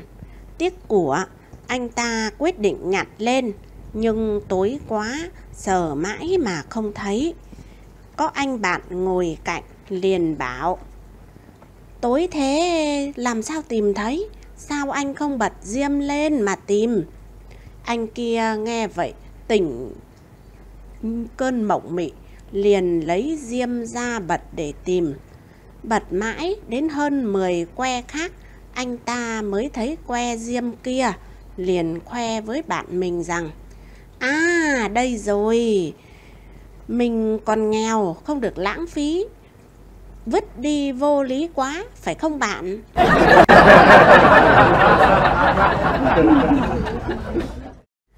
Tôi biết nó. Một bà già chạy ra đồn công an báo mất cắp. Công an hỏi bà kể: Nó đi vào nhà rồi hỏi con gái tôi đâu. Tôi bảo con gái tôi ở trong buồng. Nó mở cửa vào trong rồi đè con gái tôi ra. Anh công an chậc lưỡi: Ghê gớm thế kìa. Dạ, đúng là như vậy đấy ạ. Anh công an hỏi tiếp: Thế sao bà không báo luôn cho chúng tôi? Bà già nói: Lúc ấy nó chưa lấy cái gì, sau lúc về nó mới lấy cái tivi. Con gái tôi rằng lại nó còn xô con gái tôi ngã. Thế bà có biết mặt nó không? Tôi còn lạ gì nữa, nó chính là cái thằng tháng trước mang cái tivi đến bảo anh tặng em ấy mà.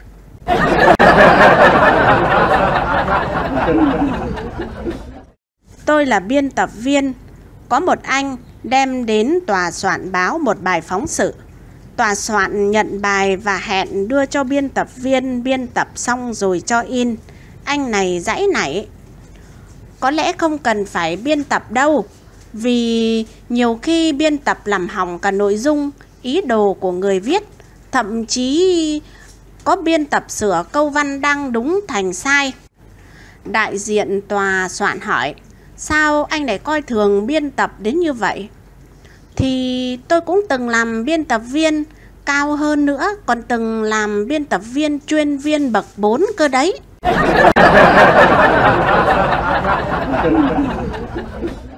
So sánh, anh chồng lăng nhăng với một cô gái, vợ bắt được liền về nhà chồng kể với bố mẹ chồng nghe. Ông bố chồng gọi con trai về chửi mắng. Anh chồng nghe một lúc rồi nói với bố: Có gì đâu bố, nó cũng như cái chương trình văn nghệ chủ nhật ấy mà, cả tuần phải có buổi văn nghệ chứ bố, vui tí xong lại về với vợ thôi. Người bố nói: Láo. Anh lại trình bày: Thì con chỉ dám thực hiện văn nghệ chủ nhật thôi chứ không dám chương trình phim truyện hàng ngày đâu.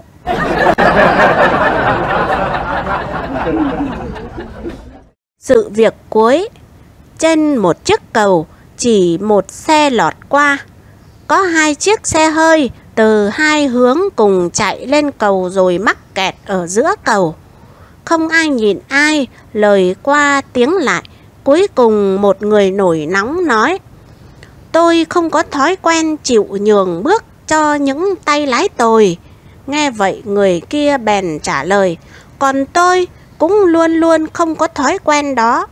Nói rồi 2 người liền lao vào nhau, rồi cả hai cùng rơi xuống cầu.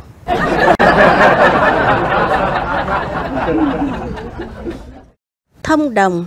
Đang đi chơi, cô gái hỏi đùa người yêu: Anh yêu quý, nếu như lúc này có một thằng cướp nhảy ra cướp em thì anh sẽ xử lý như thế nào? Anh sẽ đánh nhau với nó. Nhưng nhỡ nó khỏe hơn, lại có dao găm, anh không đánh lại được thì sao?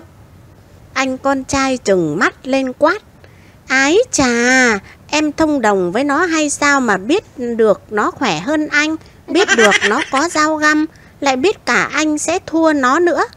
Thôi về đi, anh không chơi với loại người bắt cá 2 tay như em đâu.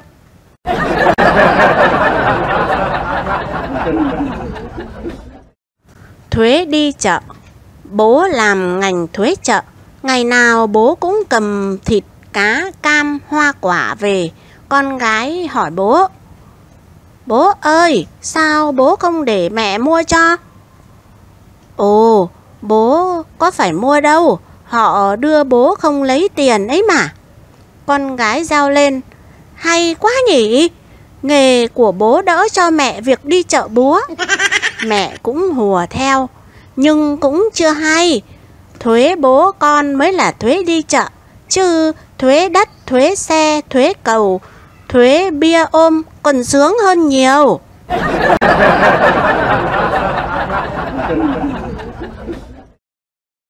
Chả có con nào nhỏ.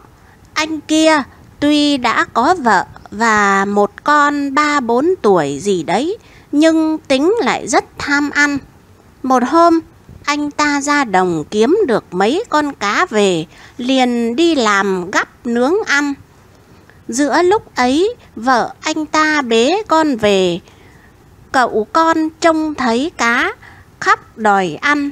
Mẹ nó dỗ: "Úi chà, ăn cá vàng không? Nín đi rồi bố cho ăn." Bố nó liền nói: "Vàng gì? Có phải nghệ đâu mà vàng." Thằng bé lại khóc to. Mẹ nó lại dỗ: nín đi, kìa, trông cá béo kìa, nín đi rồi bố mày cho ăn." Bố nó lại cau mày: "Cá đấy, chứ có phải thịt đâu mà béo mới chả béo." Thằng bé lại giãy nảy lên khóc. Mẹ nó dỗ mãi không nín. Mới chỉ gắp cá gần chín mà nói với thằng bé rằng: "Kìa, cá gần chín rồi, nín đi rồi bố xem con nào nhỏ, bố sẽ cho một con." Thằng bé lại nín, nhưng bố nó lại gắt: "Ba con bằng nhau hết, chả có con nào nhỏ cả."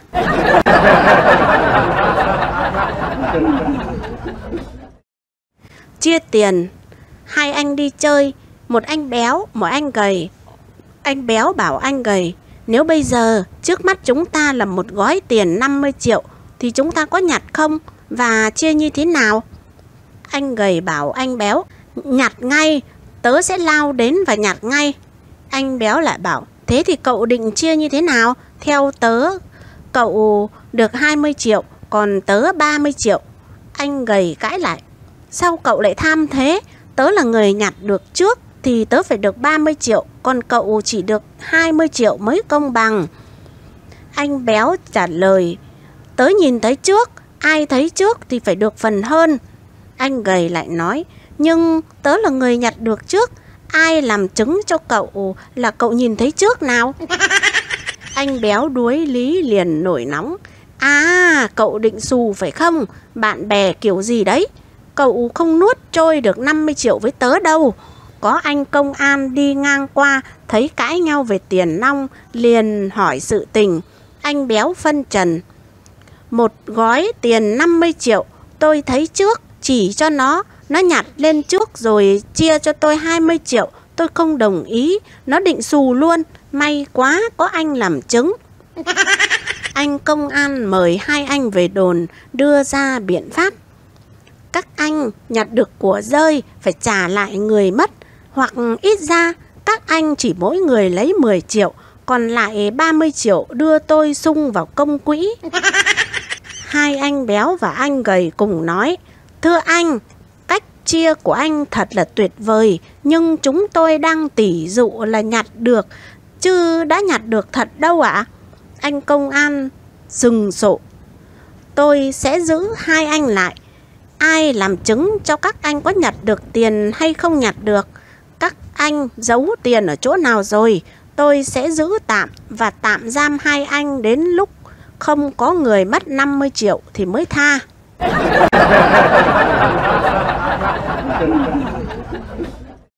Chọn một trong hai. Có một anh chàng nát rượu, hay say, nhưng lúc nào cũng cho là mình không bị say. Chị vợ giao hẹn: "Nếu gặp anh say thì anh phải chịu gì?" "Chịu ăn đòn 100 cái roi." Một hôm, anh ta đi chơi về, đã lè nhè, chân nam đá chân chiêu, nhưng vẫn có vẻ ta đây không say, đập cửa quát tháo ầm cả lên. Chị vợ biết chắc chồng mình đã say, liền ra vẻ hùng hổ, cầm roi chạy ra mở cửa. Anh chồng thấy vợ cầm roi, hoảng quá, líu cả lưỡi lại, hua hua tay: Ấy, không, tớ không say đâu mà cầm roi." Chị vợ nghe vậy, liền đặt dọc cái roi xuống ngay dưới chân chồng. Được, nếu không say thì dẫm lên cái roi này, bước thẳng theo nó mà vào nhà. Anh chồng hết ngoẹo đầu bên này lại vặn cổ sang bên kia mà vẫn không nhấc lên được. Thấy vậy chị vợ mới lên tiếng: Thế nào, có phải say không? Tôi đếm đến 3 mà anh không bước được thì anh ăn 100 roi ngay tức khắc. Anh chồng ậm ậm nhưng ra vẻ tỉnh táo, cứ trợn mắt to lên nhìn xuống chiếc roi. Thì bu mày từ từ đã nào. Từ từ cái gì?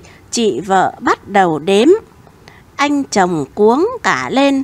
Thì bu mày để tao chọn xem một trong hai cái roi nằm dưới đất này, tao nên bước lên cái nào đã chứ?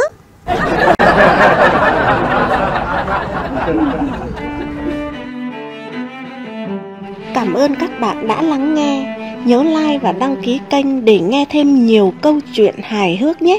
Chúc các bạn buổi tối vui vẻ.